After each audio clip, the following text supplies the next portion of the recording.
මේ වෙලාවේ වීසා අලුත් කරන්න හරි වීසා ඇප්ලයි කරන්න හරි ගියොත් අපිට ගෙවන්න වෙන්නේ අලුත් මුද්දර ගාස්තුවද. ඉතින් කොහොමද කට්ටියට මේ ටිකේ කීප දෙනෙක් මාන ප්‍රශ්නයක් තමයි මේ වීසා අලුත් කරන්න ඉන්නේ වීසා අලුත් කරන්න දැම්මොත් අපිට ගෙවන්න වෙන්නේ මේ අලුත් මුද්දර ගාස්තුවද කියලා. ඉතින් ඔයාලට කියන්න තියෙන්නේ මේක තාම සාකච්ඡා මට්ටමේ තියෙන්නේ මේක කීයකින්ද කොහොමන ගානකින්ද කියලා මේගොල්ලන් කතා වෙනවා තාම.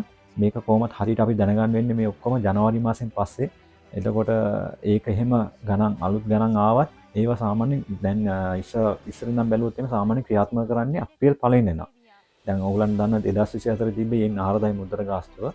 ඒක යෙන් 6000ක් දක්වා 2000කින් වැඩි කරා. ඒක ක්‍රියාත්මක කරේ 2025 අප්‍රේල් පළවෙනිදා ඉඳන්. ඒ කියන්නේ 2025 අප්‍රේල්ෙන් පස්සේ වීසා ඇප්ලයි කරපු අයට 6000ක් ගෙවන්න වුණා.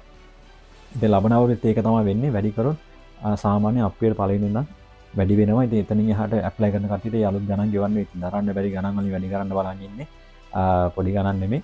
ඉතින් දැන්ට තියෙනවා ඩිරෙක්ට් ගිහලා ඇප්ලයි කරොත් සෙන් 6යි. එහෙම නැත්නම් ඔන්ලයින් දානවා නම් yen 500ක් අඩු වෙනවා. yen 5500යි.